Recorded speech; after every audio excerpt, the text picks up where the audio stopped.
A graça e a paz do Senhor Jesus a todos que nos acompanham. Nós estamos em mais uma aula online do nosso programa de mestrado, onde nós estamos dando continuidade ao nosso projeto, nosso programa de mestrado, e hoje com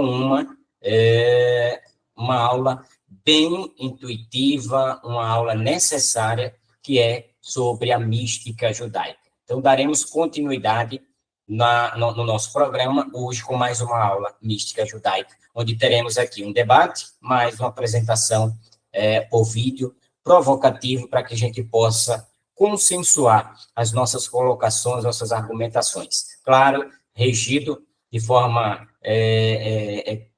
maestrosa com o nosso mestre José Mário. Então, vamos dar continuidade ao nosso vídeo, nossa aula, passando para a reprodução do nosso vídeo.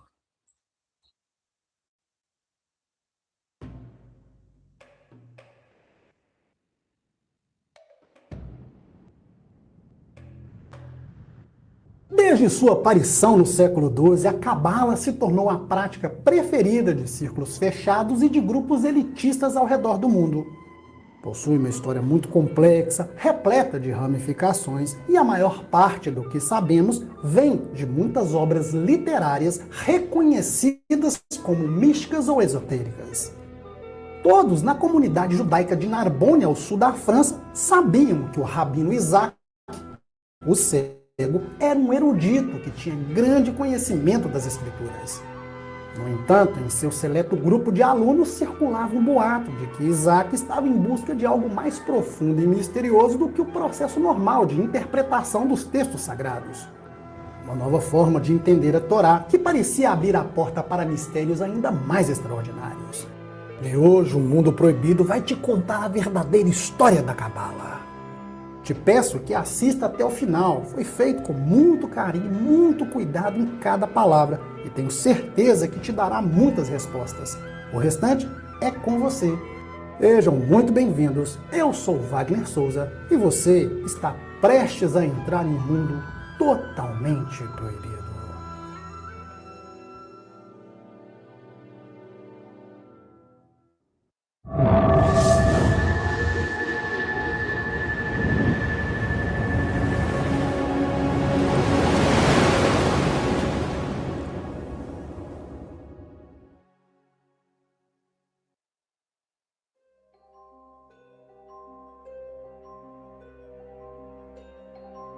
No período denominado os Anos Obscuros da Europa, muito conhecimento se perdeu. Porém, eles finalmente foram resgatados, em especial por dois motivos.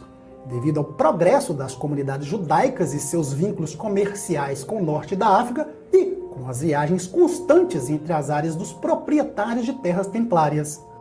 Porém, isso também aconteceu no sul da Península Ibérica e na Catalunha, onde expressaram as crenças antigas que sobreviveram no mundo muçulmano. Dessa forma, não se sabe como os rabinos do sul da França conseguiram dois livros, isto é, duas compilações de textos antigos que se acreditavam estarem perdidos no Oriente. O Sefer Yetzirah, o livro da formação, também chamado de o livro da criação, e o Sefer Abahir, o livro da iluminação, que garantia haver os segredos profundos escondidos na Torá judaica ou Pentateuco cristiano. Bem, os segredos desses novos ensinamentos se baseavam nas antigas tradições místicas orientais, como a numerologia, a astrologia, geometria sagrada e magia. Uma antiga corrente de pensamento podemos rastrear nas primeiras civilizações da Mesopotâmia. E digo rastrear porque essas civilizações poderiam ou não terem sido a origem, ou talvez fruto de uma civilização mais antiga que não sabemos, mas que podemos rastrear documentalmente. Ao longo dos séculos, essa corrente se expandiu por todo o Mediterrâneo, da Mesopotâmia para o leste, da Ásia Menor até a Grécia. Primeiro, pela intensa atividade comercial minoica e pela expansão fenícia, e mais tarde, pelo contato entre gregos e persas na Ásia Menor. Esses mistérios, inclusive, teriam uma capital universal no Egito, após a era helenística na cidade de Alexandria. A numerologia, geometria sagrada e a astrologia deixaram raízes no mundo ocidental. Em primeiro lugar, com o pitagorismo e o platonismo, e depois com o menos especulativo e mais teórico neoplatonismo. E uma vez em Alexandria, desempenharam um papel importante no gnosticismo, na alquimia e no hermetismo. O antigo povo judeu teve contato direto com este culto misterioso, com este conhecimento oriental durante seu cativeiro na Babilônia. Bem, conforme Gerson Scholl, a maior eminência no estudo do misticismo judaico, não existem evidências desse tipo de misticismo antes dos contatos com os babilônios. De fato, a astrologia e a magia eram completamente proibidas do judaísmo. Esse conhecimento daria origem a certos grupos ou seitas judaicas, por alguns considerados heréticos, como, por exemplo, os essênios, e, claro, também para os mais diferentes caminhos místicos. Entre os mais conhecidos e influentes estão o misticismo de Bereshit e o misticismo de Merkabah, ou carruagem celestial. Este último é antecessor direto e a principal influência da Cabala, embora o outro também exista dentro da Cabala. Mas voltando, Isaac, o cego, ele e seus alunos pensaram que ali estavam as chaves para os mais profundos ensinamentos do judaísmo e que eram tão valiosos que só poderiam ser repassados de maneira oral. Após a morte do rabino, esses conhecimentos rapidamente se espalharam pelas comunidades judaicas do Mediterrâneo, pela Europa, pelo norte da África e Levante. Apesar disso, somente após vários séculos a Cabala, ou Cabalá, se tornaria um elemento fundamental da maioria das tradições esotéricas e ocultas do Ocidente. Eu explico. A Cabala tem raízes comuns e altamente compatíveis com a alquimia, hermetismo, neoplatonismo e a maioria das correntes gnósticas. Por isso, se considera o conhecimento dentro da Cabala como um dos mais fiéis e melhores preservados do culto místico oriental original. A Cabala está mergulhada em mistério. Tanto que a palavra mistério, como uma palavra mística, nasce de uma raiz grega, o me, que significa fechar, em especial, fechar os olhos. É uma referência ao juramento dos iniciados nos cultos de mistério, de não revelar os conhecimentos ocultos. Vejam bem, a Cabala não é uma religião, uma forma de espiritualidade, uma crença mística, como tampouco é uma escola de pensamento, embora algumas de suas ramificações, e a Cabala tem muitas ramificações, dialoguem muito bem com o neoplatonismo, uma vez que lidam com conceitos quase traçados e podemos dizer que atingem um nível filosófico superior. Bem, tendo em mente todas as ramificações, de maneira geral, podemos definir de modo acadêmico a Cabala como uma corrente esotérica de caráter místico, teosófico e teórico. As pessoas pensam que, por ser um cheque em Dubai, venho de berço de ouro e sou herdeiro, mas na realidade... Já o Zohar, que teria sido escrito no século XIII, é uma coleção de comentários escritos e místicos sobre a Torá, e se tornaria um grande texto e fundamento da Cabala. Muito embora tenha sido escrito no século XIII na Espanha, dizem conter fragmentos de textos antigos do século II, mas não há provas documentais para sustentar essa ideia. Desde o Renascimento europeu, a Cabala judaica se tornou uma grande influência na cultura não judia. Então, completamente divorciada da tradição judaica, evoluiu separadamente e ganhou o interesse de cristãos, de eruditos, bem como dos ocultistas, originando assim a Cabala cristã e a Cabala hermética. No século XVI, a Cabala passaria por uma reestruturação, gerando a Cabala luriânica. Ela apresenta uma nova história seminal do pensamento cabalístico, descrevendo novas doutrinas das origens da criação e conceitos sobre os estados espirituais da arquitetura e da consciência. Esta reforma foi feita por Isaac Luria, que a nomeou. Ele nasceu em Jerusalém, uma família judia, de origem em 1534. Isaac era uma criança prodígio, respeitada como um sábio do Talmud com apenas 8 anos de idade. Ainda criança, ficou órfão e foi viver com os parentes no Egito, onde estudou com os principais rabinos de seu tempo. E naquela época, a maioria dos mestres cabalistas não admitiam estudantes menores de 40 anos de idade. Luria foi admitido com 17 anos e passou os próximos 15 anos estudando a Cabala, que culminou em 2 anos de intensa meditação em uma cabana às margens do rio Nilo. Após isso, em 1570, teve uma visão que mandou que retornasse à Terra Santa. E naquele período, a cidade de Safed era o centro cabalístico mais influente. Suas aulas rapidamente atraíram discípulos e mais tarde, alguns deles se tornaram famosos cabalistas. Alguns de seus ensinamentos marcaram a tradição cabalística em um grande discurso de queda e redenção. E diante deste novo conceito, um dos grandes desafios enfrentados pelos cabalistas era resolver um problema, bem conhecido por nós nos dias atuais. Sobretudo porque, no momento desse vídeo, a Rússia continua em guerra com a Ucrânia.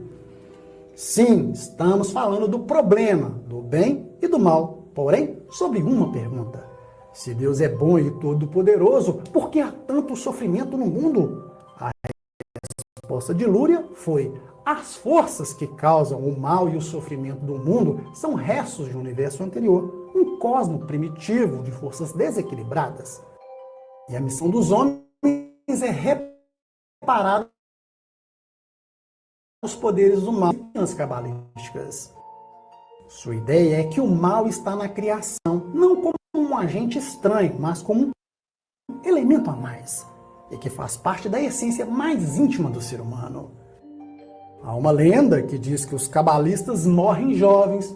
Verdade ou não, Lúria morreu muito jovem por uma doença, 2 anos após sua chegada em Safed. Mas seus ensinamentos foram a base sobre a qual ensinou um grande número de cabalistas. Esses conceitos, ou este tipo de cabala, se tornou mais compatível com a maioria dos sistemas ocultistas e, inclusive, seu novo olhar para o conceito de mal. Para se ter uma ideia, ele foi usado um século depois, porém de maneira antinômica e nihilista, influenciando a criação da doutrina da salvação por meio do pecado. Bem, sobre o funcionamento da cabala, detalhar tudo, sem medo de errar, eu precisaria de dias ou meses, além de ser extremamente complexo, uma vez que precisaríamos tratar de cada ramificação, além dos seus subgêneros. Por isso, vou explicar a generalidade e a base comum entre todas. A cabala principalmente trata da essência de Deus, do universo e garante fornecer as leis secretas que regem tudo. Ou seja, como realmente as coisas funcionam. Os cabalistas acreditam que você pode obter o verdadeiro conhecimento, ou gnose, ou outro nome para conhecimento, e que através deste conhecimento podemos ter a maior intimidade ou conexão com Deus. Assim, garantem que dentro da alma de cada indivíduo há uma parte oculta de Deus esperando para ser revelada. Na cabala judaica, mas também outras, como a cabala cristã ou a cabala hermética, a árvore da vida é um diagrama amplamente utilizado para as várias práticas, desde mágicas a meditação ou estudo. Ela representa uma série de emanações divinas da criação de Deus e o caminho espiritual de ascensão do homem, ou seja, é uma representação esquemática do processo pelo qual o universo foi criado. Então, meus queridos amigos, seguidores inteligentes, falando no popular, se trata de um processo que deve ser reconstruído pelo místico para voltar à unidade, a Deus. Desta forma, os cabalistas desenvolveram um símbolo em um modelo completo da realidade, usando a árvore para representar um mapa da criação. A árvore se compõe de 10 esferas que simbolizam os diferentes arquétipos e 22 linhas que se conectam a essas esferas. As 22 linhas são as 22 letras do alfabeto hebraico que derivam dos arcanos maiores do tarô. Para dizer a verdade, o tarô é uma versão de um sistema semelhante, muito mais antigo e muito mais misterioso. Pois bem, as esferas geralmente são representadas como círculos e as linhas são representadas, geralmente, como caminhos para essas esferas ou sefirot, o nome correto. Mas para não confundir, vamos chamar apenas de esferas. Essas esferas representam aspectos que envolveram a existência ou aspectos de Deus, ou ainda aspectos da psique humana. As linhas representam a relação entre os conceitos atribuídos às esferas ou uma descrição simbólica dos requisitos para passar de uma esfera para outra.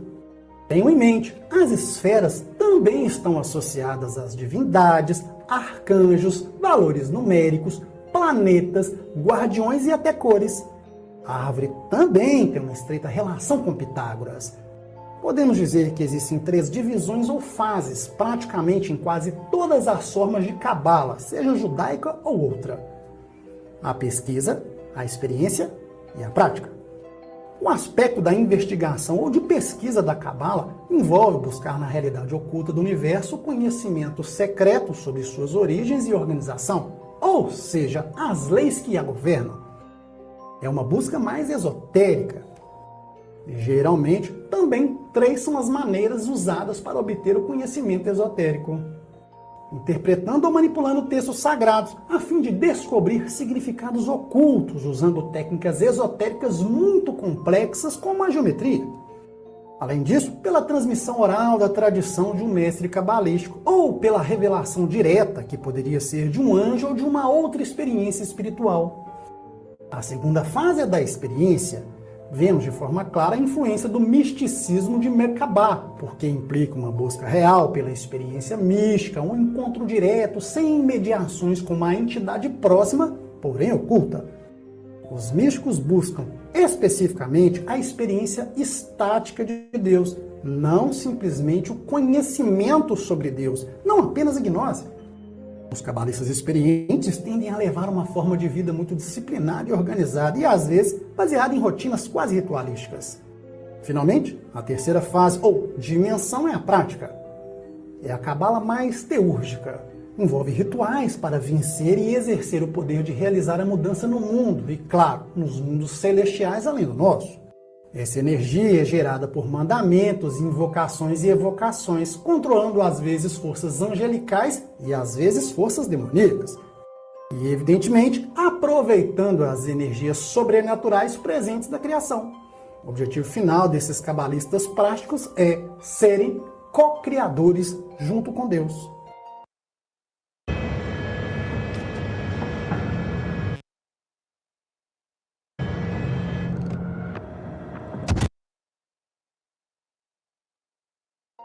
Agora vejam, como eu disse anteriormente, os historiadores identificam muitas escolas cabalísticas através dos tempos, cada uma com seus próprios interesses e crenças únicas, embora quase sempre semelhantes. Tecnicamente, o termo cabala aplica-se apenas àqueles escritos que surgiram na Espanha medieval e no sul da França no século XII. Porém, isso vai além da academia ou da universidade.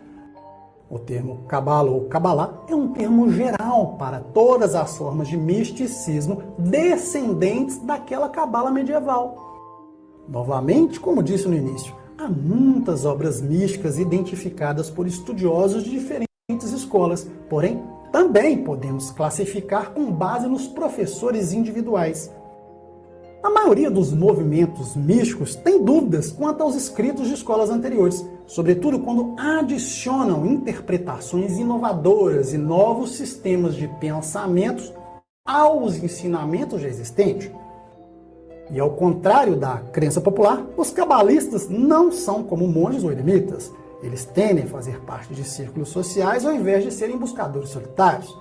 É comum congregar em associações místicas reservadas e não é incomum para um mestre dar início a uma nova escola mística que produzirá várias gerações de uma prática mística em particular. Por fim, o tema Kabbalah é muito grande, tem muitas, mas muitas ramificações. É uma completa falta de respeito com a sua inteligência negar que ao longo dos anos gerou correntes bem intencionadas, mas também as mais obscuras.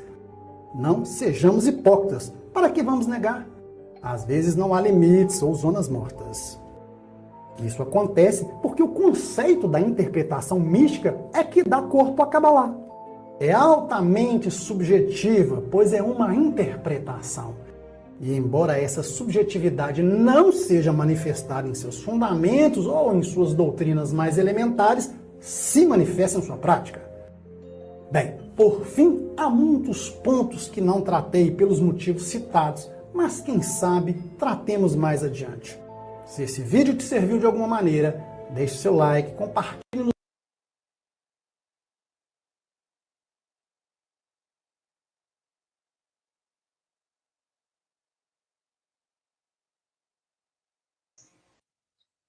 Muito bem. Esse foi o vídeo que foi reproduzido do YouTube, do canal Mundo Proibido, certo? Vale aqui ressaltar os créditos autorais ao canal Mundo Proibido, canal este que traz com riqueza de detalhes a explicação da Kabbalah, juntamente com todas as suas ramificações. E nós estamos emergindo dentro desse conhecimento e daremos agora início às tratativas e às nossas ponderações. Só retificando aqui, nosso mestre, ele está regendo de forma maestral, tá? E não maestrosa, é maestral, tá bom? Então, retificando a fala no início, ele vai estar dando continuidade para que nós possamos dar as nossas parcelas e contribuições. Nosso mestre já está com a oportunidade. Graça e paz a todos. Amém, meu pastor. Tenham assistido esse vídeo, que é bem explicativo e, ao mesmo tempo, bem didático, bem simples. Eu gostei muito desse vídeo, porque ele traz uma certa clareza. Acho que uma das coisas que a gente tem que trazer nessa discussão é que cabe a nós aqui do Ocidente, a gente temos um costume, na verdade, de demonizar coisas que nós não conhecemos, porque não faz parte da nossa cultura. Aí nós acabamos demonizando. E sabe que não é bem por esse caminho. É o caso da Cabala, ou Cabalá, a forma mais correta de se falar. Talvez muitos falam esse nome Cabala devido à sua fonética, que aparece muito aqui no Ocidente. Principalmente ali, Madonna, ela usa muito o termo Cabala, Tom Cruise e tantos outros astros do cinema, escritores de mística brasileira usam muito a questão Cabala. Na verdade, a gente tem que definir a Cabala e a Cabalá. Se for questionar isso para um rabino, por exemplo, o rabino vai dizer que não existe Cabala. A Cabala não existe. Existe Cabalá, que é toda uma tradição que foi recebida, começando de Adão até Abraão, e de Abraão perpetuando até Moisés. E de Moisés, transcrições escritas, pegando aí o Talmud, a Torá escrita e as leis rabínicas. Então, o que os rabinos vão ensinar é o que o judaísmo ele vai chamar de Cabalá, que é justamente toda a tradição que foi recebida. Como já falei em alguns outros embates, imagine tradições e ensinos que Adão ele passou para Sete, e Sete para Enos. Imagine o que, por exemplo, Noé não aprendeu através dessas questões. Imagine o que Abraão o que ele aprendeu com Melquisedeque. Se a gente lê o texto bíblico, a gente pensa que Abraão e Melquisedeque tiveram aquele momentâneo, rápido. Não. Houve um tempo suficiente para que Abraão aprendesse com Melquisedeque toda a questão da Cabalá, ou seja, daquilo que o texto ele quer dizer, que está nas linhas do texto, as interpretações, as orientações, o que Adão queria ensinar, o que Sete queria ensinar, o que Enos queria ensinar, o que Noé aprendeu e passou posteriormente. E essa ideia de transpassar para o papel, para a escrita, vai se aprender muito ali na questão do cativeiro babilônico.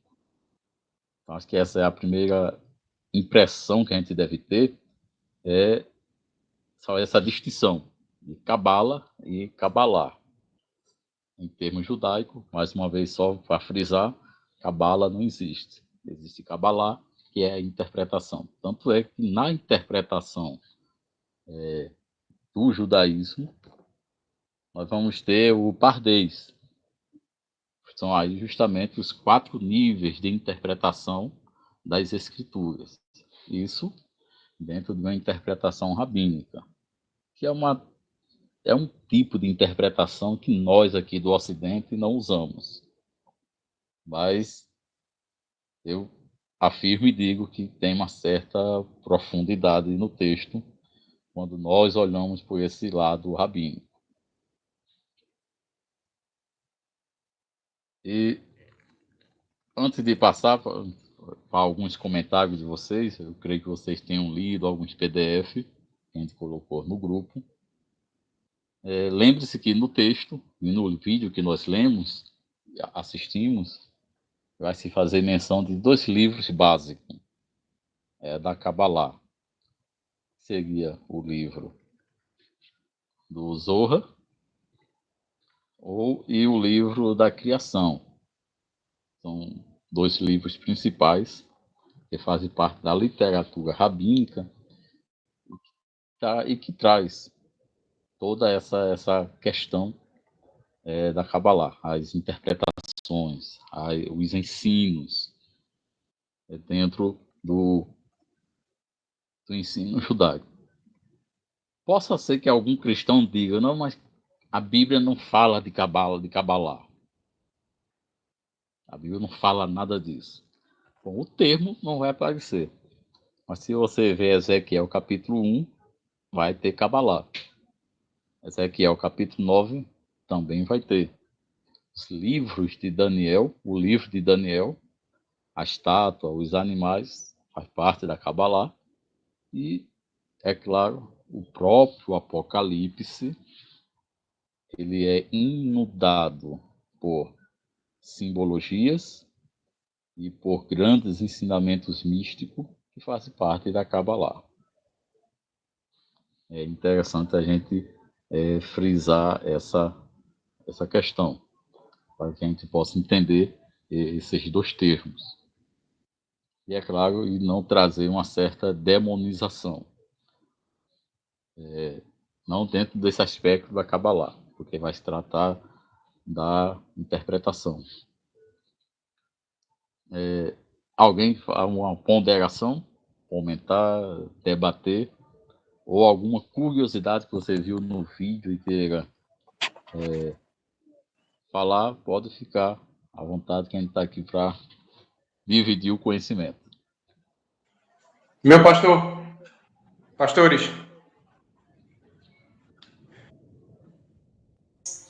Tem a palavra, pastor Clemens. Pode falar.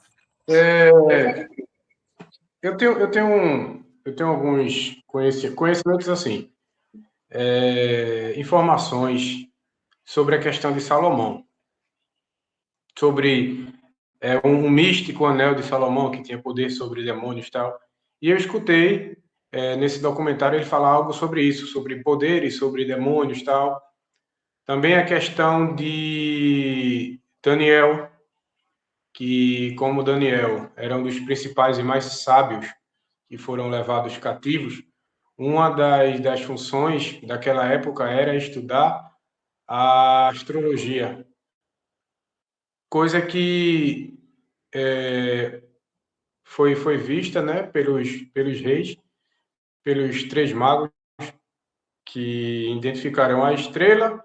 Automaticamente eles tinham a informação de que essa estrela levaria a estabelecer o nascimento de Jesus, ou do Cristo, né? Então, assim, esse, no caso, a Cabala, o Cabalá já havia sido estudada. Enfim, o misticismo é um fato? É apenas um misticismo ou tem um fundo de verdade que fica a critério do estudante, do leitor?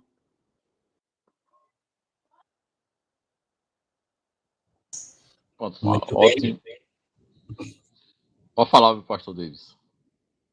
Só mediando aqui, muito bem, muito boa pergunta do nosso pastor Clenilson colocado ao debate, onde faz menção ao que o nosso pastor José Mário falou ao princípio. A Bíblia não vai falar da Kabbalah, a nomenclatura, o termo em si, mas as práticas a gente consegue identificar ficando a caráter do estudante.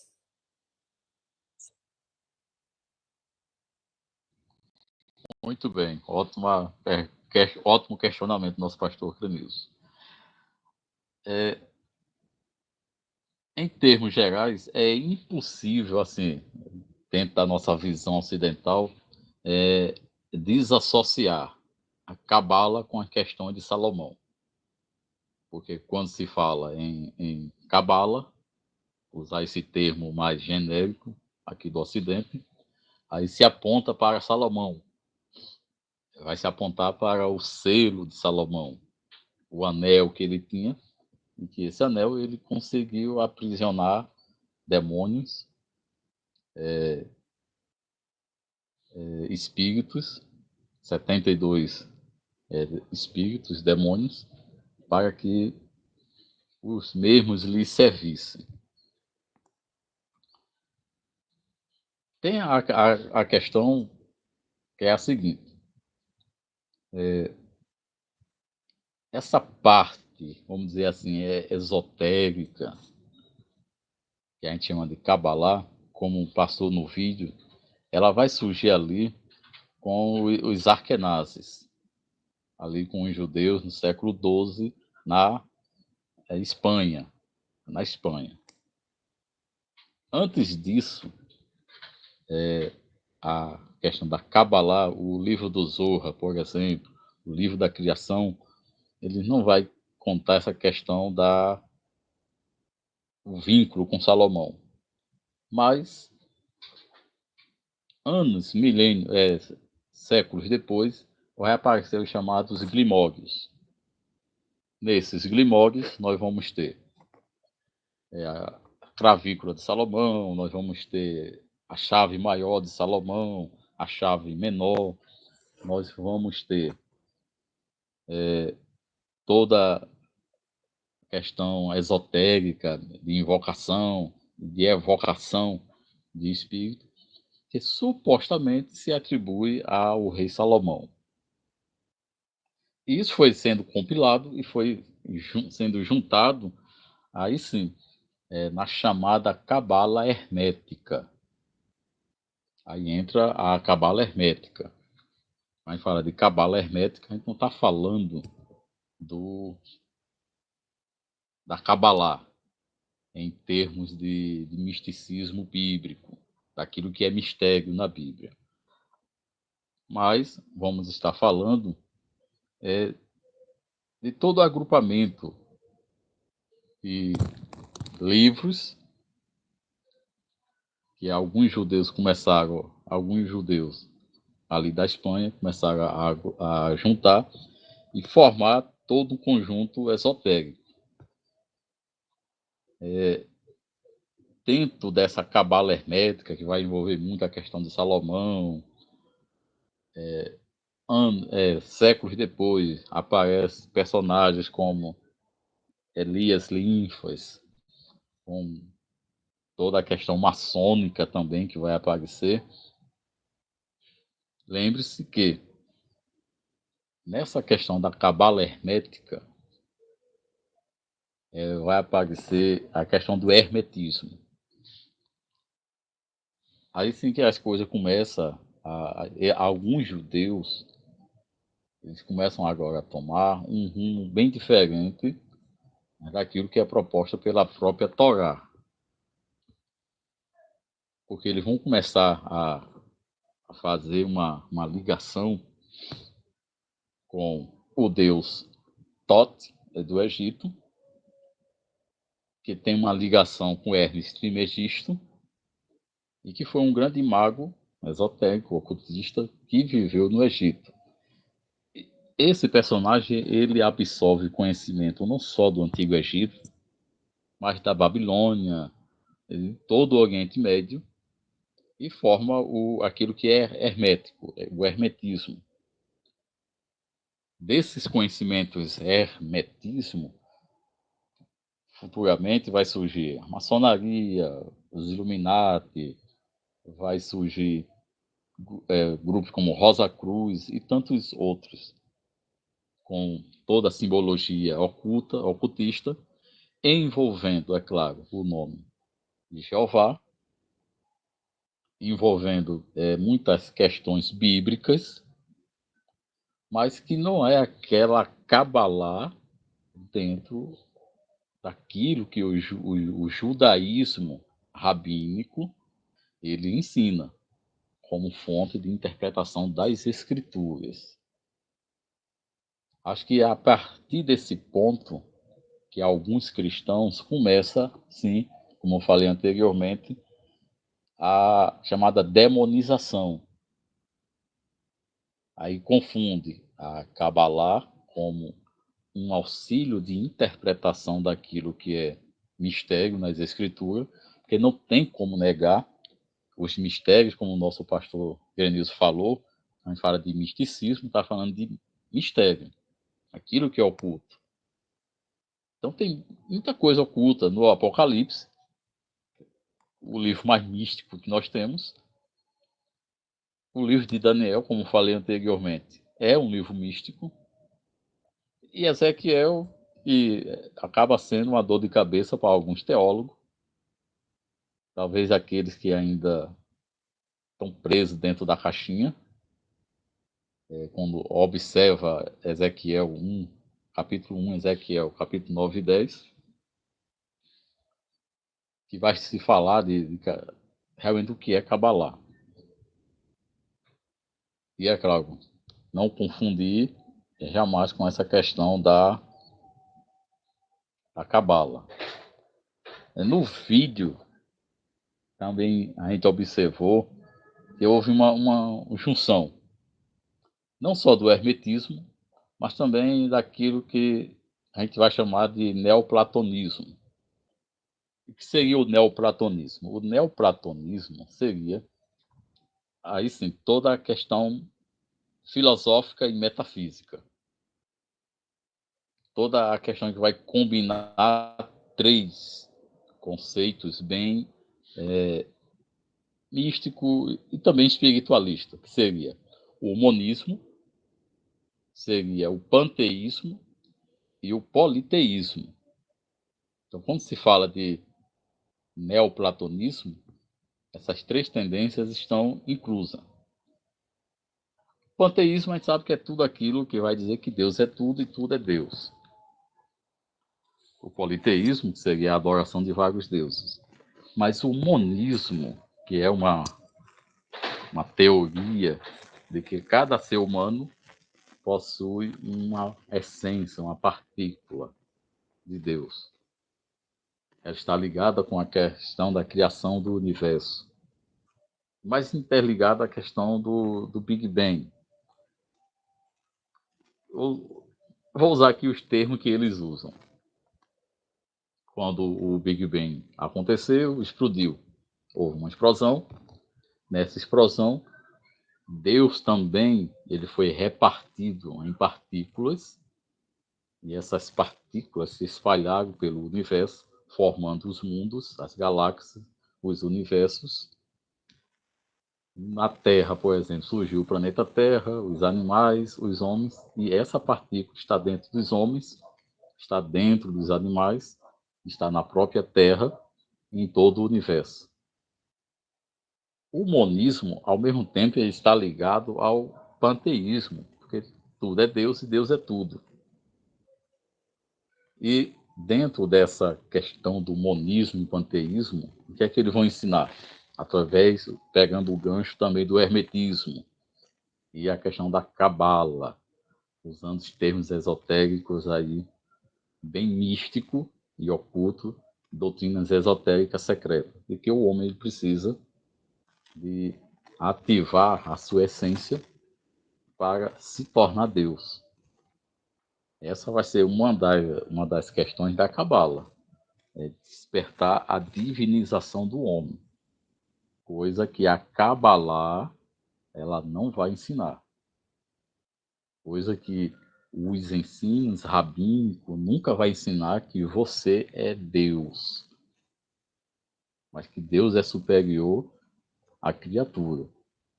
Isso vai deixar bem claro essa distinção que sempre vai ter entre Cabala e Kabbalah. O nosso pastor Crenilson, ele fez uma observação em relação à astrologia. A astrologia. Daniel era um sábio, muito sábio na Babilônia, e isso chamou a atenção do rei, devido à sua sabedoria, e não só a sua sabedoria, mas o conhecimento que ele tinha dentro das questões espirituais. Ou seja, Daniel ele conhecia profundamente a questão da Kabbalah. A gente observa os 3 personagens que aparecem ali após o nascimento de Jesus. A tradição vai chamar 3 reis magos. Esses 3 reis magos, eles vão sendo guiados não com uma bússola, mas usando um mapa astrológico, usando a estrela, usando o céu como referência para o local que o Messias teria nascido. É claro que não essa astrologia no sentido zodiacal, de que os astros influenciam, determinam o destino e a vontade humana. Não, mas eles tinham sim um conhecimento místico que nós aqui muitas vezes não compreendemos por causa da nossa ocidentalização. Nossa fé é muito ocidental. E aí isso acaba prejudicando uma compreensão mais oriental daquilo que a Bíblia é. Nosso irmão Andrei, ele levantou a mão. Pode ser a todos, eu ia fazer a pergunta, mas acabei esquecendo, né? Acontece. Eu acho que foi sobre a mística. O porquê a palavra mística. A palavra mística vem de mistério. Ou seja, aquilo que está encoberto, aquilo que está oculto, aquilo que faz com que se crie um temor, se crie uma certa condições para se alcançar através de alguma prática, como a oração, jejum, orações, tudo isso é mística. E é claro, tudo aquilo que está oculto faz parte do misticismo. Não é aquele misticismo ocultista que a gente vê nas religiões pagãs, mas é sim uma mística. Quando nós jejuamos, quando nós oramos, quando nós nos consagramos, estamos praticando algum tipo de misticismo. Mas é claro, o misticismo para entender a vontade de Deus, os mistérios divinos. Então, é o misticismo.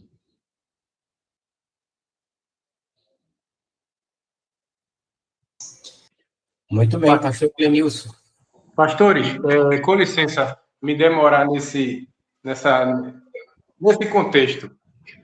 A Kabbalah seria uma hermenêutica dos judeus. Assim, posso se dizer. Ela seria criada para interpretação das escrituras. E curiosos, o que a gente pode denominar de curiosos, viram dentro da Kabbalah uma forma de adquirir conhecimento, ou conhecimento não, ou domínio e riqueza. Então, seria isso, a Kabbalah, um primórdio, né? Um protótipo da hermenêutica, e a Kabbalah seria mais a parte mais de interesse, de capitalismo, de domínio do mundo, enfim.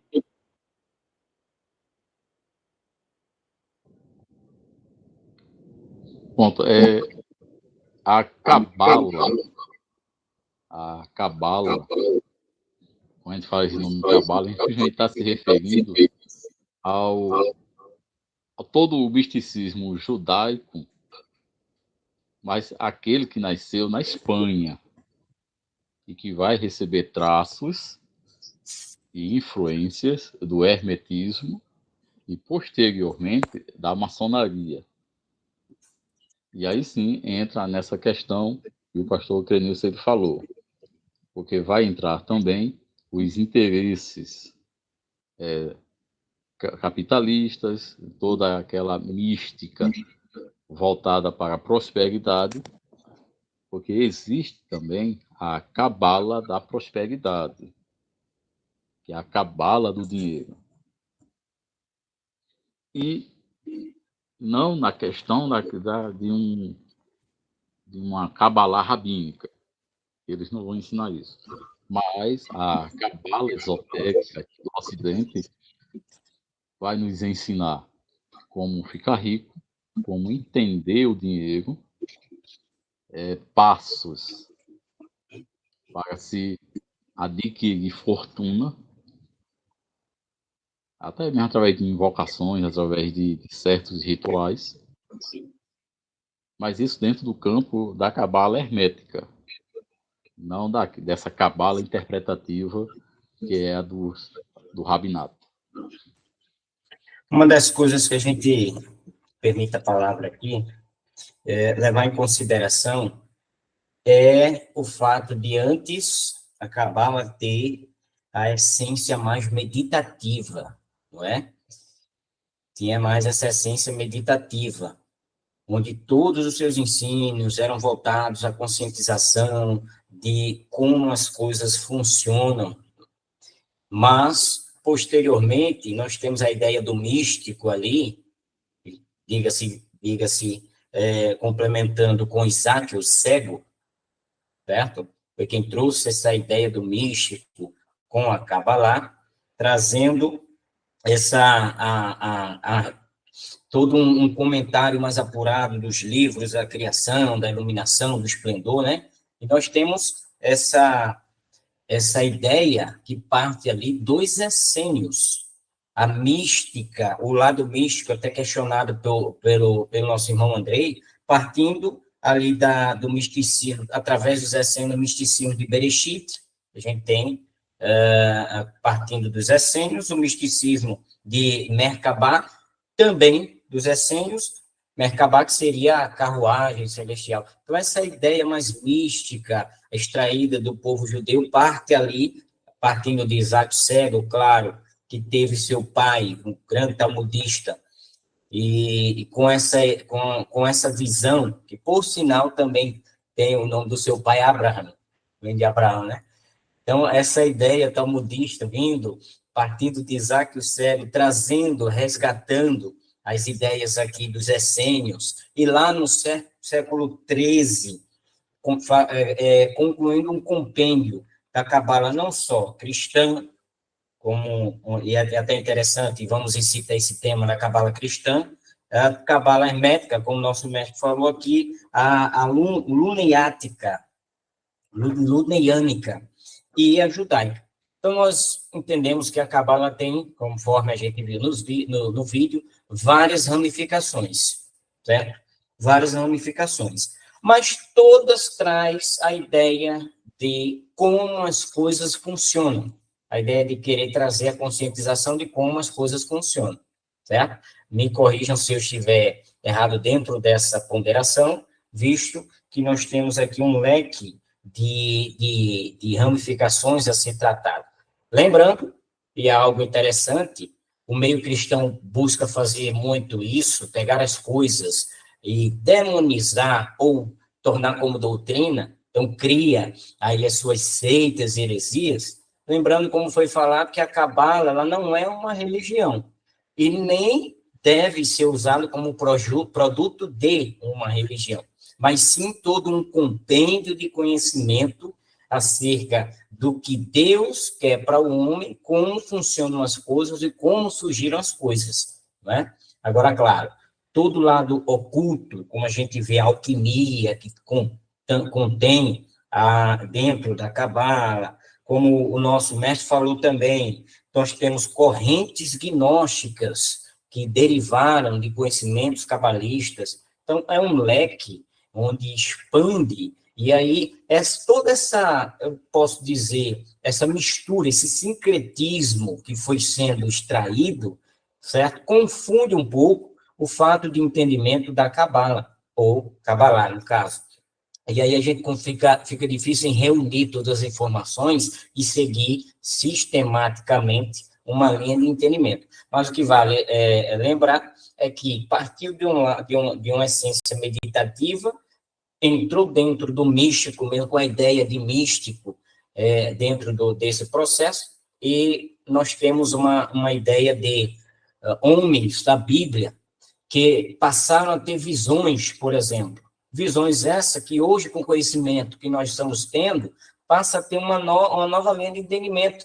As visões que eram tidas de anjos, de demônios, e aí a gente tem o nosso maior, o livro que contém muito místico, que é o Apocalipse, a gente consegue entender um pouquinho mais sobre o conhecimento partindo da Cabala, que foi passado ante as gerações e que chega a gente até hoje. Então, só minha parcela de contribuição partindo dessa linha de entendimento, certo? Do que seria a Cabala, as suas vertentes, que nós temos muito, e o que ainda continua, né? Infelizmente, as pessoas não param para preservar aquele conhecimento, e sim tenta disseminar, acaba desvirtuando, acrescentando, tirando, desvirtuando a essência do que é realmente o conhecimento cabalista, o que é a Cabala, como partiu, certo? E esse lado místico, que a gente, nós como mestrandos,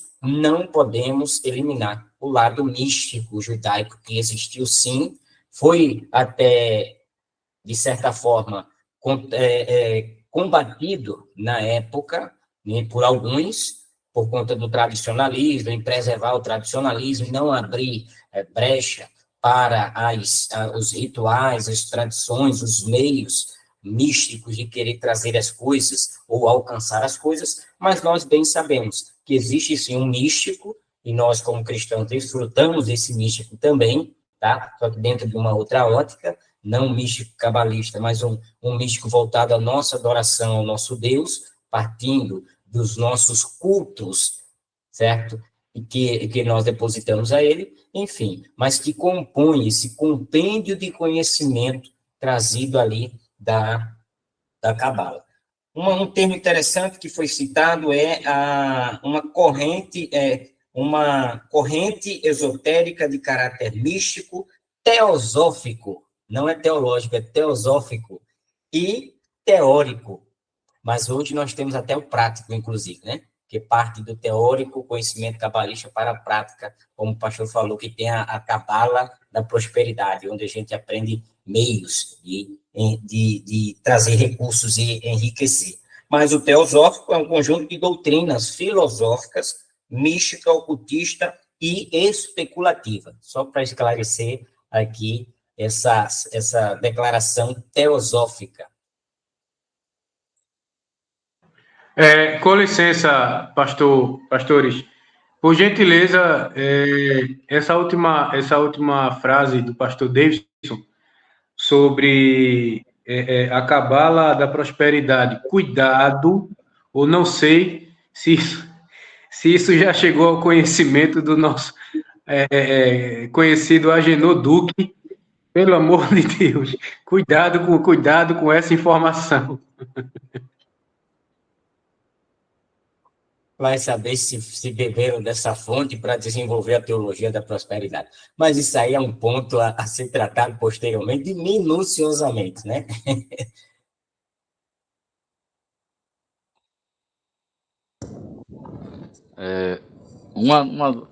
Uma questão, assim, que muitas pessoas dizem o seguinte: por que os judeus prosperam tanto? Por que os judeus eles enriquecem rápido? São muito prósperos. Primeiro porque, como está na Bíblia, aonde eles colocaram os pés, Deus estará abençoando eles. Isso em qualquer terra, em qualquer lugar, em qualquer nação. Um judeu, ele vai imigrando, fugindo, na diáspora ou não, Deus está com eles porque eles são o povo escolhido, é o povo particular de Deus. Então a prosperidade está com eles. Um princípio que existe dentro do judaísmo em relação ao dinheiro é o seguinte: que o dinheiro ele existe não para nos escravizar. Assim, os judeus ensinam que eles não devem ser escravos, independentes do dinheiro, e fazer com que o dinheiro ele venha livre, ele venha de uma forma espontânea. A questão é que muitos deles talvez não desejam o dinheiro, se desejam riquezas, uma prosperidade absoluta, muito dinheiro, e acaba colocando nesse dinheiro o seu coração, a sua alma e seu espírito, que é uma coisa que os judeus não fazem, é colocar a alma no dinheiro. Esse é um grande diferencial. O pastor Davis ele falou de uma coisa bem interessante, que é a questão da teosofia. A teosofia, tanto ela vai dizer que não é criada ali por Helena Blavatsky, e que vai ser futuramente uma das correntes, uma das mulheres que vai influenciar todo o ocultismo do Ocidente. Hoje, toda a questão, as seitas ocultistas, que você possa imaginar, tem como base a teosofia. Porque a teosofia ela vai dizer que todas as religiões possuem verdades comuns, em outras palavras. As religiões, todas elas são verdadeiras. Todas elas falam princípios reais, verdadeiros. Todo o ocultismo, e é claro, a cabala hermética, essa cabala ocidental, ela é mergulhada assim em um poço de ocultismo e teosofia.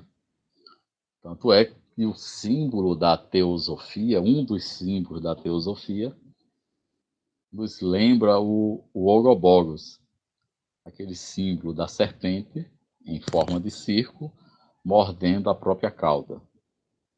Seria a dominação da serpente. Uma referência que eles fazem à serpente do Éden. Só que a cabala vai dizer que ali não era um Satanás, não era o diabo, mas era a personificação da sabedoria. Vai dizer que ali era um ser sábio que estava abrindo os olhos de Eva e de Adão. Então tem esse símbolo aí, que é o Ouroboros. Representa a dominação pela serpente, ou seja, a dominação pela sabedoria, uma sabedoria oculta e mística.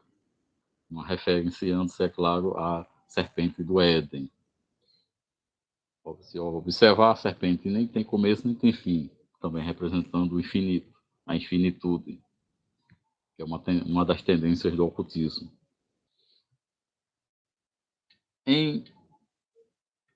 Uma coisa bem interessante, um dos principais ensinamentos da Kabbalah, não da Cabala, mas da Kabbalah, que eu acho muito interessante é o seguinte, é que eles ensinam que cada pessoa no mundo tem uma missão específica aqui nesse plano, nessa terra. E que todos os acontecimentos, eles são lições de aprendizagem para que a gente possa reestruturar a nossa mente interior e não estar reclamando nem murmurando por nada, mas sempre com gratidão, tentando tirar de qualquer dor e de qualquer acontecimento lições que possam refazer o seu eu. Isso eu acho muito interessante, que é um dos ensinos da Kabbalah, que os rabinos tanto ensinam. O nosso presbítero Arthur está entendendo o assunto, ele quer ponderar alguma coisa, ou mais alguém? Amém. Pai do Senhor, mestre Mário. Amém? A minha avó chegou logo na hora, quando começou a aula, eu fiquei na aula escutando ela, eu fiquei um pouco desnorteado. Mas eu achei interessante quando começou a falar do misticismo, né? Eu trouxe aqui uma definição boa. Diz assim, misticismo é a busca pela conexão com o divino. Se trata, então, de uma jornada espiritual que ultrapassa os limites do racionalismo e segue pelas profundezas do inconsciente. Aí fala, né, que o termo tem origem grega, mas as práticas vêm dos ancestrais, né, de diversas culturas, tradições, sacralidade, enfim. A gente entende sobre algumas divisões desse assunto que o primeiro livro que estabeleceram foram a Torá, né? E dali eles não inseriram também tanta coisa pelo que está na Cabala, justamente por alguns conhecimentos fortes, né? Como o próprio PDF que o senhor passou, que eu não sei falar esse nome aqui, é o SEFER, que é o primeiro livro. Aí tem o segundo e tem o terceiro, que é o Zohar, né? Zohar. É o Zorra e Sefer. Então, cada um aqui, ele vai começando como se fosse uma compreensão, né? Do universo. Aí o segundo, ele já vai se alastrando para um conhecimento maior. E esse terceiro, que é o Zohar, né? Ele já dá uma linha completa de entendimento. Então, tudo isso, acredito que não pode ser tão não foi inserido assim na Bíblia, porque continha muitas coisas que estavam fora do campo da racionalidade. E talvez tem coisas que não é nem muito para se entender, mas sim para crer e fazer, né? Para obter certos resultados. Então, eu acredito que por isso que a Kabbalah hoje, ela não é tanto racional. Tem coisas que não dá, né, para explicar cientificamente. Aproveitando que eu vi alguns documentários também, que existem algumas coisas que realmente a ciência ela não é capaz de explicar esse lado místico judaico. as pessoas aceitam mesmo por fé histórica mesmo. Por isso que não pode ser estabelecida como uma doutrina, né? Um regimento realmente assim a ser seguido universal. Tem que ser um lado oculto mesmo e discreto. Por isso que diz Kabbalah, né? Recebido por receber. É, Assim que eu compreendi. vale lembrar também que do material que nos foi enviado, nós temos como tradutor dessas obras o Rabino Aryeh Kaplan, que foi cientista. Ele era cientista, tinha conhecimento científico, conhecimento teológico e cabalista. Porém, foi o único capacitado que viveu poucos anos, mas elaborou mais de 50 obras. Então, nós temos aqui um grande erudito que conseguiu conciliar a ciência com o místico, e aí trazer uma obra, trazendo a sua visão acerca da Kabbalah também. Muito bem, nosso presbítero Arthur. Nosso irmão Andrei, ele levantou a mão, ele quer ponderar alguma informação. Eu queria falar, eu queria que você me explicasse de novo, que eu acabei que ouvi, mas saiu da mente, sobre aquele símbolo que você colocou aí, que é a cobra, ela tipo comendo o próprio rabo, que é o significado infinito e tal. E o senhor falou aí também que eles acreditam que a serpente não era Satanás. Se o senhor tem como me explicar aí, eu fiquei um pouco confuso sobre essa parte. Isso, esse símbolo é o Ouroboros. É usado por algumas sociedades secretas do mundo inteiro, inclusive pela própria teosofia, que é justamente traz aquela ideia, né? A dominação pela serpente. Tanto é que ela morde a própria cauda. Na verdade, é um símbolo que não foi a teosofia que criou, mas é um símbolo que ele é muito antigo.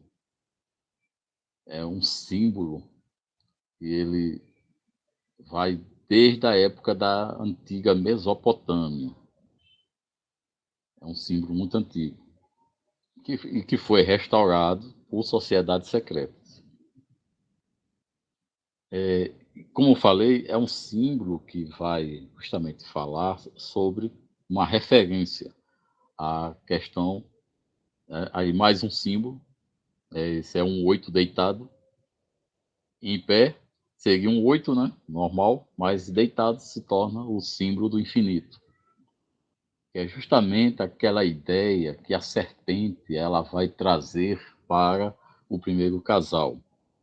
Certamente não morrerás. Lembre-se que a serpente lhe falou isso. E depois disse assim: e sereis como Deus. E sereis como Deus. Muitas vertentes afirmam que ali não seria que um diabo não existe, Satanás não existe, mas que ali é uma metáfora do conhecimento, a ideia do saber, do conhecimento, e que o mundo seria dominado pelo conhecimento que a serpente queria dar para Adão e Eva. Muitos ciclos esotéricos acabam pregando isso, ensinando. Dentro da Cabala existe esse princípio, não da Cabalá, mas da Cabala, porque envolve questões esotéricas e ocultista e teosófica, muito bem lembrado pelo nosso pastor Davis. A teosofia está inserida praticamente toda dentro da Cabala, por causa do seu símbolo, uma tentativa de dizer para o mundo que o diabo ele não existe, mas que existe é uma ideia. Até porque na mente de alguns judeus também existe essa ideia. De que o Satanás não existe, mas que existe é um mal necessário para equilibrar o bem e o mal no mundo. Irmão Andrei, outra pergunta?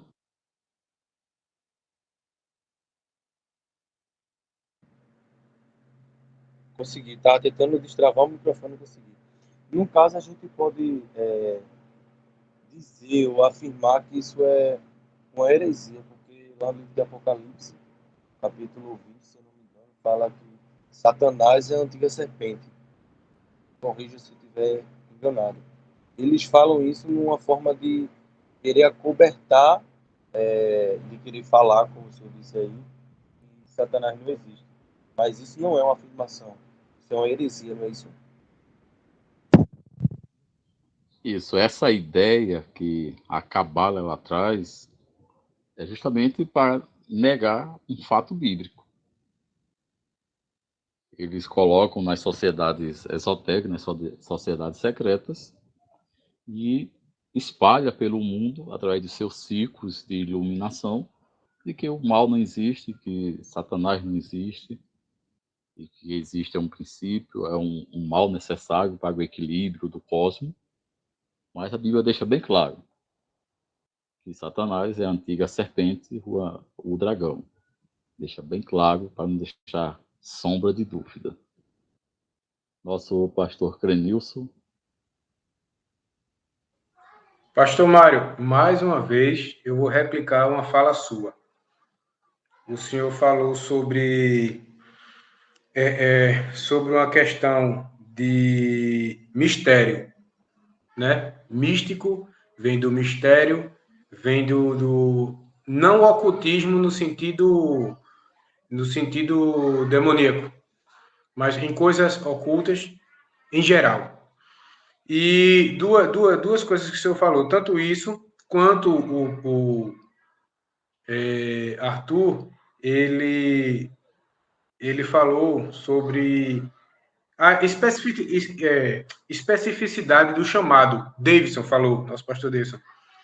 A especificidade do chamado, cada um chamado para uma coisa. Enfim, eu acho interessante uma frase de Paulo, que conheço um homem em Cristo que há 14 anos, se no corpo não sei, se fora do corpo não sei, Deus sabe, foi arrebatado até o terceiro céu. Eu sei que tal homem,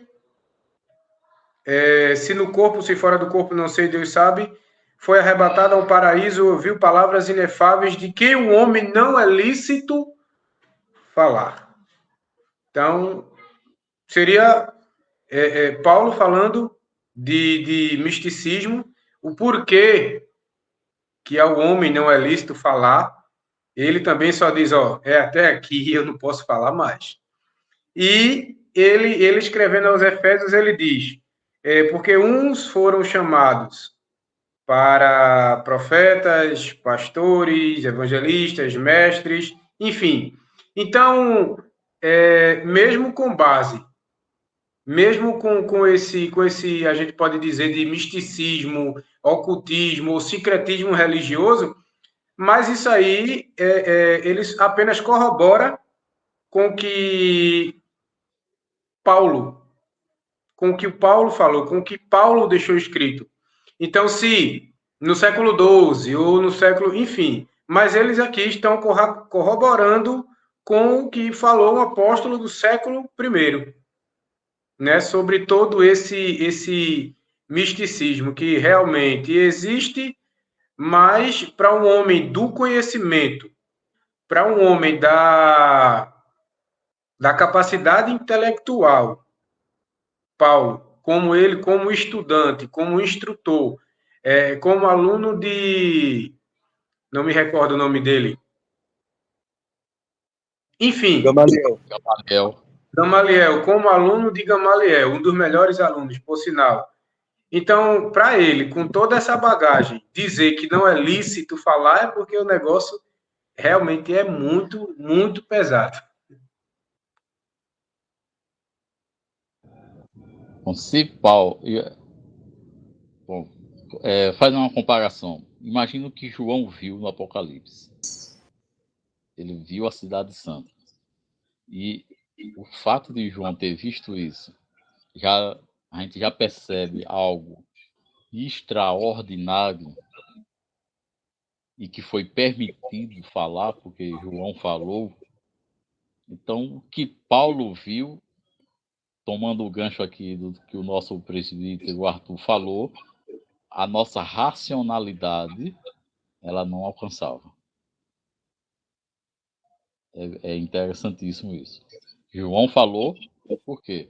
Porque ele usou muita metáfora física. Ele metaforicou muita coisa, não tudo. Quando eu digo metáfora, não estou dizendo que o Apocalipse é apenas um conjunto de símbolos. Não. Tem coisas físicas e coisas históricas. Mas Paulo, nem metáfora ele usou. É como o nosso pastor Crenisso, ele falou. Paulo jogou na cara. Ó, não é permitido. E acabou. Ele não deu meu tempo para ninguém. Eu vi e vou morrer com o que eu vi. Coisas inefáveis. Isso. E vai combinar com o que o presbítero Arthur falou. A nossa mente é menor que um caroço de arroz para entender o que Paulo viu. Irmãos, uma das coisas que eu fico me questionando é algo interessante. Pegando o gancho, nosso presbítero Arthur e a citação do nosso pastor Clenilson, existe o místico no meio cristão e existe o cristão místico. Aquele que tem a excessividade do místico, que anjo, que controla o anjo, que dá ordem aos céus, que visita céu a hora que quer, que vai ao inferno com passaporte e não ficar sem visto. Nem queria Místicos mesmo, e eu ficava me questionando. O conhecimento, ele é libertador. Isso é fato, e nós somos prova viva disso. E hoje eu consigo entender um pouquinho onde veio todo esse sensacionalismo, esse excesso do místico, esse excesso do sobrenatural imposto por sobre todo um grupo de cristãos que vem ali do Renascimento, ainda no século XIII, com a Cabalá cristã, onde cristãos passam de cristãos para cristãos místicos e buscam, através de conhecimentos teológicos, interpretar a Cabala, ou a Cabalá, e interpretando essa Cabala, traz a Cabala como um instrumento crucial, fundamental para a salvação de pessoas, através desse místico, do movimento sobrenatural, abrindo precedentes, único e exclusivamente para as heresias que nós temos hoje, e digo mais, sem medo de errar, as que ainda virão, porque a onda está tão intensa de cristãos que não têm essa racionalidade, e aí, fazendo notório essa racionalidade, quando emergem no conhecimento, pouco que seja, como citado, nossa mente é limitada ao grande conhecimento que nosso Senhor, Ele nos dá, quando emerge nesse pouquinho de conhecimento, acaba se tornando uma pessoa alienada do pouco que leu, e torna isso verdade, e aliena mais pessoas, e infelizmente nós temos hoje uma geração de cristãos que não estão sabendo dosar o racional, o espiritual religioso, a espiritualidade em si, não estão conseguindo dosar isso. E a gente vê de onde realmente vem esses conhecimentos, claro, uma vertente da Cabala, com uma ideia de trazer mais uma linha de entendimento para explicar a essência de Deus e como as coisas funcionam, desvirtuar na mente de alguns, que infelizmente, de pouco intelecto, traz como um culto religioso e extra-místico. Com licença, não tem, desculpa falar assim sem chamar, mas entre nós 5, não tem ninguém mais experiente em sincretismo religioso do que eu e o nosso presbítero Arthur. Não tem ninguém que entenda mais disso, de misticismo, de Areia. tapete tapete do mistério, cajado do mistério. Não tem ninguém entre nós cinco que entenda mais do que nós. Não é isso, verdade. meu filho? É verdade. Vocês se converteram, foram convertidos. Éramos Graças a místicos. Deus por isso. Pega os arcão de Arthur aí, eduque seus demônios. É a frase de Arthur, exatamente. A literatura de Arturiano. Homem não começa. Só não pode dizer que é arquituriano, viu? É, Arquituriano. Arquituriano é um termo que ele leva para questões cósmicas, para questões ecológicas. Dentro do ramo da ufologia.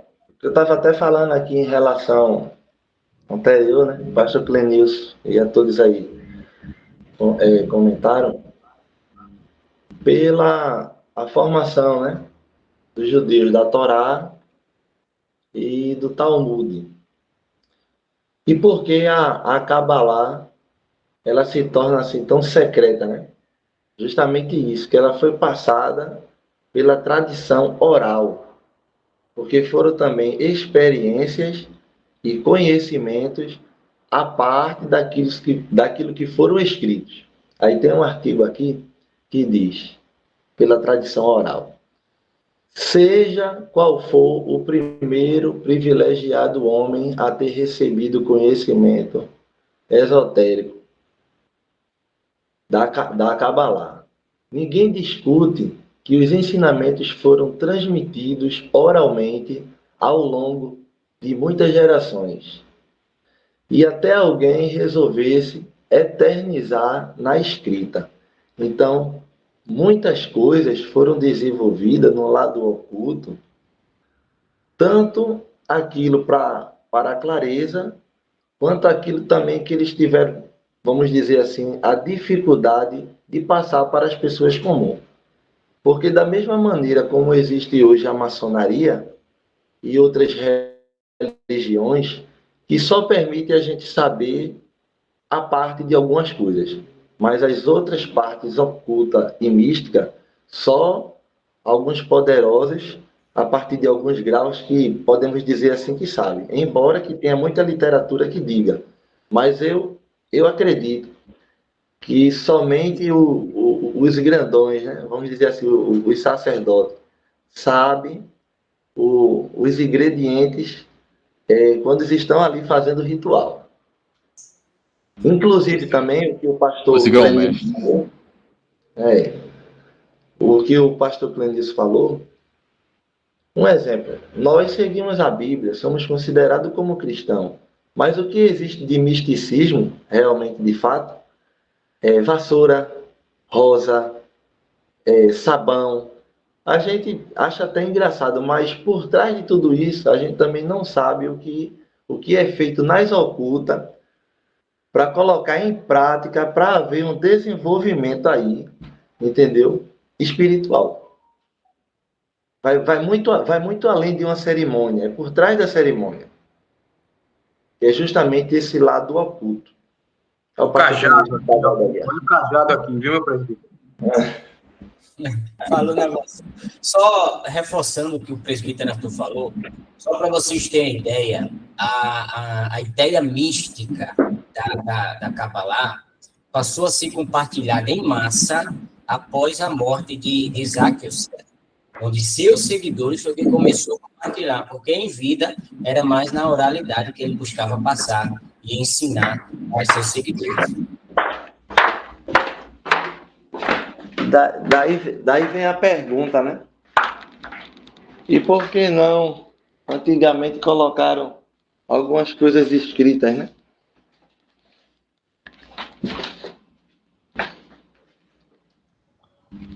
Lembre-se de uma frase que João ele fala uma vez, que se todos os atos, por exemplo, de Jesus fosse escrito, não daria papel que pudesse descrever. Costumo sempre dizer o seguinte: o que está na Bíblia escrito é aquilo que essencialmente precisamos para desenvolver toda a nossa mística, toda a nossa relação com o divino, as histórias que tem na Bíblia é aquilo que vai servir para nosso lado espiritual, moral e ético. É claro que se fosse descrever tudo, era impossível. Ia ser um livro enorme. Mas imagine, o que Moisés não entendia sobre espiritualidade? Imagine o que Adão não entendia de espiritualidade. O que Sete, Enos, imagine o que Enoque não conhecia de espiritualidade. Imagine o conhecimento que Melquisedeque ele tinha. O próprio Matusalém, né? Que viveu muitos anos. Matusalém, imagine o conhecimento que esses homens tinham. Então, como o nosso presbítero Arthur mencionou, foi passado através de oralidade. Mas houve um tempo em que a Torá ela foi dividida em Torá oral e a Torá escrita. A Torá escrita é aquela que nós temos em nossas mãos. O Pentateuco, os livros históricos, o Novo Testamento, o Antigo Testamento. Mas a Torá oral, nós temos a Cabalá, através do Zohar e do livro da Criação, e vamos ter o Midrash, que é um comentário exegético das coisas espirituais que os judeus vêm compilando há um bom tempo, desde ali a época de Esdras e Neemias. Teve um discípulo, pastor Mário, que perguntou a Jesus acerca de algumas coisas futuras, né? Aí Jesus ele disse: eu queria vos dizer muitas coisas, mas vós não podeis suportar agora. Então, tem muitas coisas realmente que não está no nosso campo de compreensão, né? Muitas vezes não está porque muitas vezes colocamos os costumes, a cultura e a religiosidade, toda a bagagem materialista em cima da nossa consciência. Quando nós absorvemos toda essa ritualística, material, dogmática, religiosa, tenha certeza, vai ser impossível entender o lado espiritual. Até porque nós não conhecemos nada do espiritual. Não conhece nada. Tanto por isso que Paulo ele vai ensinar em suas cartas dizendo: pensai nas coisas lá do alto. Ou seja, tenha uma consciência mais voltada para aquilo que é espiritual. Busque, eduque sua consciência para o espiritual. Ele quis dizer o seguinte: não é para entrar no ocultismo, mas se desprender daquilo que é material. Enquanto nós tivermos com o coração ligado naquilo que é material, a nossa mente espiritual, ela nunca vai entender. Tanto é que ele vai ensinar que o homem natural só compreende as coisas da sua naturalidade. Mas se o homem espiritual, já que estamos nos educando para ser pessoas espirituais, se desprendendo daquilo que é material, o nosso eu interno, a nossa consciência, não essa bagagem externa, mas o nosso verdadeiro eu, que é o homem espiritual. São questões que a gente precisa passar por uma reeducação para entender essas questões. Como disse o pastor Arthur, a nossa racionalidade não alcança. Somos muito racionais. E eu costumo sempre dizer, tem coisas na Bíblia que eu não entendo, mas por fé eu aceito.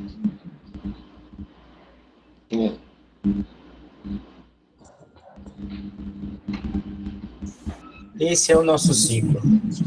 Bom, chegamos a 4h24, tá? Eu queria saber se mais alguém tem mais alguma coisa a acrescentar.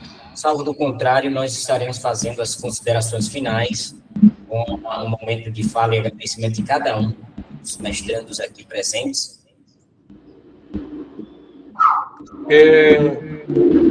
Eu não sei se parte da numerologia se abrange, eu acredito que abrange a Cabala. No caso, como o pastor falou, a Cabala, esqueci o nome do segundo termo. Hermética. Sim. Por exemplo, aqui, pessoas conhecidas aqui no Brasil que fizeram alguns estudos sobre numerologia e, de fato, aconteceu algo. De fato, aconteceu. Por exemplo, dois cantores. O Jorge Benjó, que era Jorge Ben, segundo o estudo que ele mandou fazer, pediu para que acrescentasse um segundo nome, um terceiro nome, daí ele virou Jorge Benjó, e Sandra de Sá. Isso aí é coisa do nosso tempo, é coisa do meu tempo. Vocês não, acho que vocês não. Sandra de Sá, que era Sandra Sá, e após uma consulta numerológica, foi acrescido aí o de Sá, né? E outra, isso aí a gente encontra, por exemplo, com Abraão. Abraão, que torna-se Abraão, e Saraí, que torna-se Sara. Então, assim, no princípio, não sei se da numerologia, ou como já ouvi também falado aí, que isso tudo tende-se a estudar os atos de Deus também. Então, torna-se conhecido essa questão da astrologia, né? Pelo menos com eles funcionou. Como o pastor Mário falou também, como o presbítero Arthur perguntou, Davidson, sobre os judeus, o porquê da riqueza dos judeus. Enfim, estudando, eu estava assistindo algo sobre os judeus. Uma das questões dos judeus é a disciplina. A disciplina e como é que eu faço? O trabalho psicológico que é feito em cima deles, desde os pais, né? Como, por exemplo, nós não somos acostumados a contar histórias dos nossos heróis aos nossos filhos.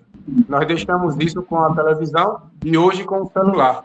Mas os judeus, eles são muito disciplinados com relação a isso, partindo do princípio bíblico, que era contado aos filhos as histórias dos heróis. Por exemplo, o que aconteceu no Mar Vermelho, isso aí, qualquer criança hebreia, qualquer criança judaica, tinha isso aí como um sonho. Então, isso hoje é levado aos judeus, né? E a disciplina de sempre buscar o melhor, de sempre estudar para ser o melhor, né? Tipo, frequentar as melhores faculdades, se for preciso, viajar para os Estados Unidos, fazer faculdade em Harvard, enfim. Os judeus, eles primam por isso, pela disciplina e esse foco e a honra. O judeu, ele tem também um costume que nós somos carentes, que é o costume de tudo que fazemos ser destinado a Deus. Tipo alguns idólatras. Tudo que os idólatras fazem, colocam o Deus deles na frente. E muitas vezes nós colocamos sempre o nosso Deus em segundo plano. Primeiro vem os meus problemas, depois vem Deus. Primeiro vem os meus objetivos.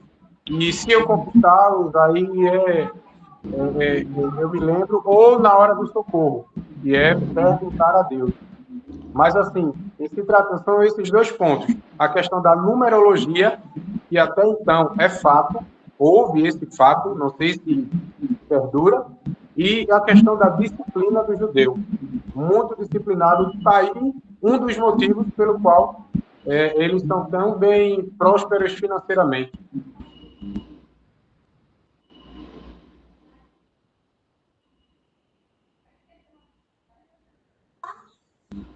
Só até aqui minha ponderação. Eu tenho uma pergunta para fazer. Até que ponto, Pastor Mário, nós temos que acreditar na Cabala, na Cabalá? E até que ponto, assim, não podemos absorver tais conhecimentos, embora dê algum resultado? Até que ponto eu tenho que não só aceitar, mas pôr em prática algumas coisas?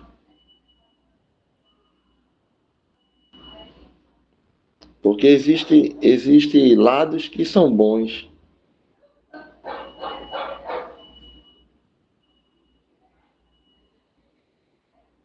Uma ótima pergunta.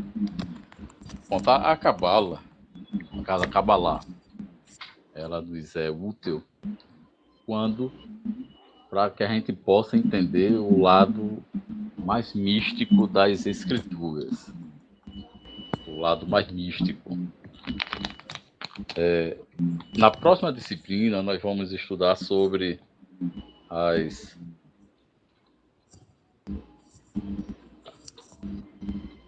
Deixa eu só botar o tablet aqui para carregar, que ele vai descarregar.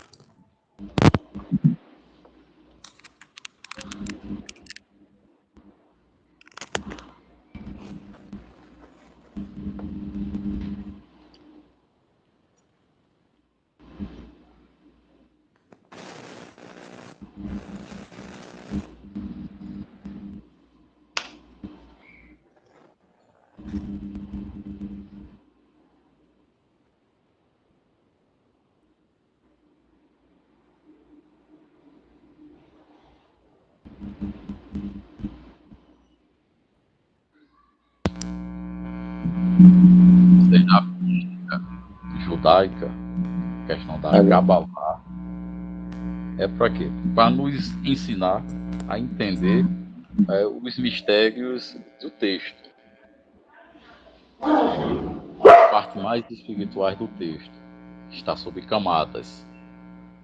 Em uma forma mais geral, o que é que nos ensina?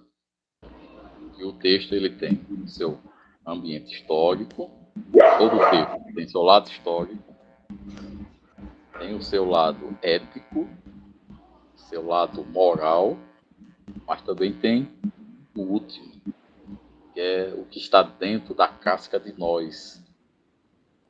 Ou seja, depois que você quebra a casca, tira a casca da nós, vai ter vamos dizer assim, o filé da nós, que seria a parte essencial, o espiritual do texto, que é o que nós vamos entender através do método Pardês. Você cavar a história do texto, cavar o lado ético, o lado moral, para você depois ser um espiritual. Porque uma das coisas que a Kabbalah vai ensinar é que eu não posso ser moral, eu não posso ser ético, eu não posso ser espiritual se eu não tenho uma compreensão da moralidade e da ética. Em outras palavras, Deus ele não quer um homem só, um expert na espiritualidade. Eu preciso ser ético, eu preciso ser moral. Mas para isso eu tenho que cavar o texto. Eu tenho que ver o que é que a Torá está me dizendo, eticamente e moralmente. A Kabbalah vai me enviar para esse lado espiritual. Todo texto, se a gente for buscar, isso em qualquer parte na Bíblia, nós vamos ter 4 mensagens. A mensagem histórica, a mensagem ética, a mensagem moral e a última e mais principal, a espiritual. Na espiritual você entra na Kabbalah. Mas para isso você tem que absorver a ética para você. Você tem que ver se você está moralmente dentro do texto, se você entender o contexto histórico. Aí eu posso dizer, agora eu sou espiritual. Então agora eu posso aplicar em mim para depois aplicar no texto da igreja ou na sinagoga. A Kabbalah ela serve para isso. Deixar como se a Bíblia, ou a Torá, né, ela continuasse sendo a regra de fé e prática, sem alterar. Portanto, usar como ferramentas hermenêuticas para a interpretação. Positivo. Exatamente. Não a Kabbalah. A Kabbalah. A Kabbalah. Isso. Porque se for a Kabbalah, você vai para os livros de Salomão. Aí é um problema. Não. Um problema. Vai para bruxaria e para magia. Aí não pode. Mas a Kabbalah é um método interpretativo. Tá rindo de quê? Clenilson, meu pastor. Desativa aí, desbloqueia aí o comando. Desbloqueia esse ritual aí. O pastor Mário falou, aí é problema, né, pastor? Bom, só assim para vocês observarem. O que é que a interpretação da Kabbalah vai nos incentivar? Entender o que acontece após a morte. Essa é uma das grandes perguntas. Como é o céu?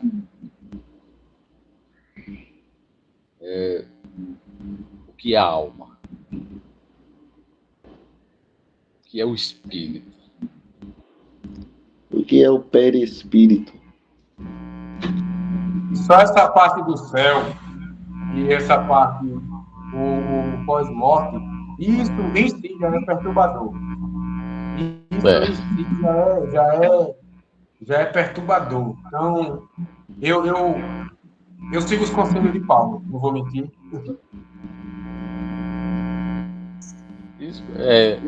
Ninguém foi lá e voltou para dizer como é. Embora tenha muitos testemunhos por aí, mas sinceramente eu não acredito em nenhum. Aquela pastora mesmo, Nadir, né? Todo final de semana ela ia pro quinto dos infernos. Ô mulher pra ir pro inferno, hein? A carteirinha dela já tava quase vencida já, tanto entrar e sair, entrar e sair.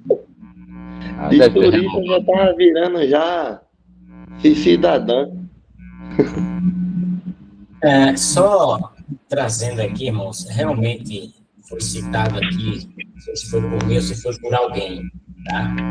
Mas nós estamos diante de pessoas totalmente racionais que sabem o que está fazendo, tá?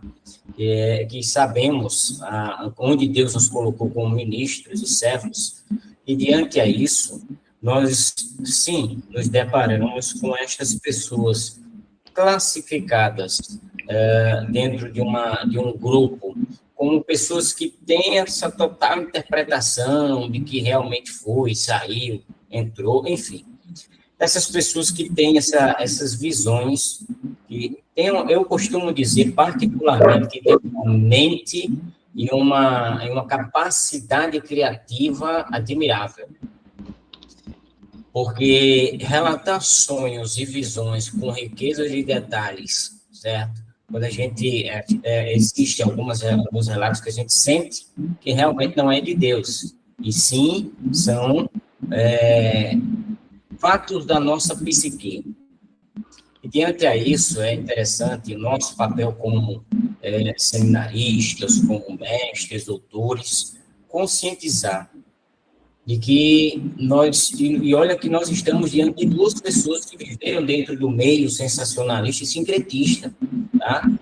Nós somos prova viva disso. Eu já fui a alguns cultos, já participei de alguns cultos, onde o extremo místico quem reinava e a palavra nada. Mas não entrando nesse mérito nem em caráter crítica, pois nós temos uma aula pública e essa aula vai ser postada, certo?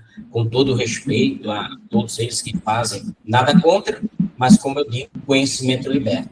E quando a gente tem um verdadeiro conhecimento, a gente não é iludido e não fica irracional, tá? A gente continua racional, sabendo a quem nós estamos servindo e como nós devemos servir, certo?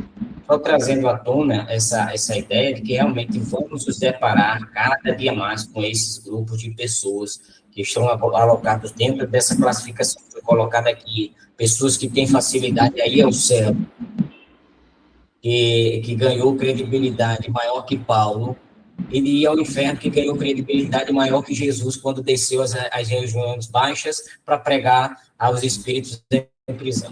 Então, só fazendo menção a esse grupo de pessoas, vamos sim nos preparar. E a nossa atuação é nada mais nada menos do que tentar tornar racional essas pessoas, porque o número está aumentando. O número de pessoas que estão engajadas nesses cultos ritualísticos, cultos sincretistas, cultos que não dão menção, não fazem menção à palavra de Deus, e sim a outros meios, até terrenos e discussões até de homens, como o nosso pastor tem um sermão que traz muito bem, pessoas que não estão mais levando Cristo como o nosso Salvador, a esperança para o mundo, os heróis da fé que a Bíblia ela nos traz, mas trazendo heróis de criações humanas, Marvel, DC, enfim, esses heróis que a gente sabe que é apenas uma marketing que traz isso. Então, essas pessoas precisam ser conscientizadas. E como a aula pública, essa aula que vai estar no nosso canal, que sirva também de conscientização a todos que tiverem acesso, que irão estar conosco, assistindo nossas aulas e entendendo, tá? Nosso enfoque aqui foi conhecer um pouquinho mais a mística, tá? Através da Kabbalah, conhecer a essência, debater os nossos pontos de vista, tá? Não se caracterizando críticas a nenhuma das pessoas ou grupos citados, e sim como objetos de estudo e análise dentro desta mesa, dentro desse grupo de debate.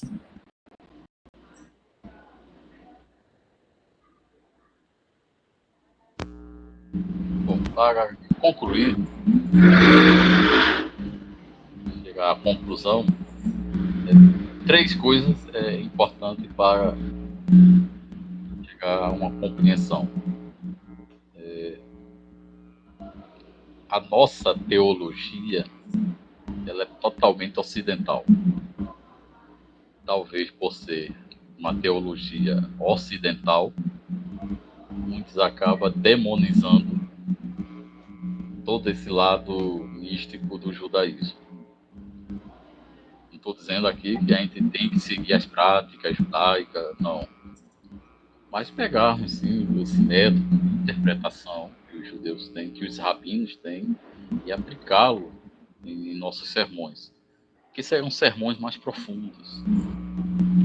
Vai ser sermões sem o viés da religião, sermões sem o viés do dogmatismo religioso, serão sermões sem a nomenclatura denominacional. Isso tem estragado o público de nossas igrejas. Porque nós temos como fonte os padres da igreja. Não é que eu seja contra. Pelo contrário, tenho enciclopédias, tenho sistemáticas, tenho a coleção dos padres da igreja. Gosto muito de ler Santo Agostinho, Tomás de Aquino, gosto muito de ler Santo Ambrósio e tantos outros. Tenho livros católicos. Mas essa não deve ser a nossa fonte 100%. Porque a Bíblia ela não veio da Inglaterra, não veio da Alemanha. A Bíblia veio de Israel. Querendo ou não, a Bíblia veio sim de uma religião, o judaísmo. E de sua outra ramificação, o cristianismo. Por último, temos uma concepção muito ocidental daquilo que é o céu, daquilo que é Deus, daquilo que é o espiritual. Temos uma visão muito ocidental daquilo que é o inferno. Temos uma visão ocidental daquilo que é anjo e daquilo que é demônio. E muitas vezes não temos uma visão bíblica daquilo que realmente é. Mas tomamos concepções com viés religiosos. São justamente essas concepções com viés religioso que nos afasta da verdadeira hermenêutica, da verdadeira exegese, e isso tem, usando um termo aqui, apodrecido a mensagem do Evangelho nesse Brasil e pelo mundo afora. Mas que a gente possa voltar, sair de Roma e voltar para Jerusalém, voltar para Antioquia, onde os cristãos foram chamados pela primeira vez de cristão, e respeitar todas as religiões e, é claro, não demonizar a interpretação rabínica, que vai ser o nosso próximo passo, a nossa próxima disciplina, o método Pardês. Vai ser algo bem profundo e bem hermenêutico para nossos sermões. Essas são minhas palavras finais. Resumindo, que nós possamos voltar e ligeiramente ao primeiro amor, não é? Precisamos voltar. Queridos, assim nós estamos chegando ao final de mais uma aula. Quero agradecer a presença do nosso mestre, nosso estimado mestre, pastor e doutor José Mário. A gente chama mestre de forma carinhosa, vocês que estão assistindo. É uma forma carinhosa de todos nós. Nós já estamos há quase 8 anos de formação no seminário teológico, chamamos carinhosamente de mestre Mário. Mas ele é doutor em teologia. Quero agradecer a presença do nosso presbítero Arthur, pastor Clenilson, nosso obreiro Andrei, que está conosco também nesse programa de mestrado. Passo aqui a palavra rapidamente ao nosso presbítero Arthur para fazer as considerações finais. Em seguida, nosso presbítero nosso pastor Clenilson, por saudades dos tempos, pastor Clenilson, e o nosso obreiro Andrei também vai estar concluindo. Nosso presbítero Arthur. Gratidão ao Senhor, aula maravilhosa, conhecimento, aprendizado. Foi bom estar com todos. Mestre Mário, Deus abençoe. Aula maravilhosa.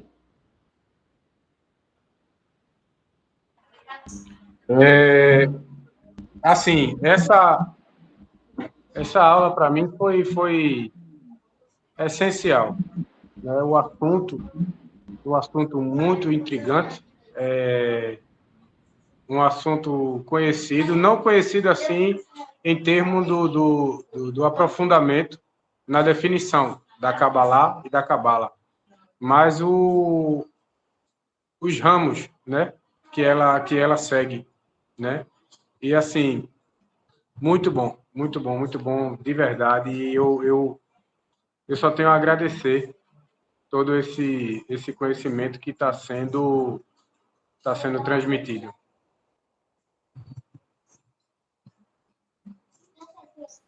O nosso irmão Andrei acabou caindo aqui, a conexão.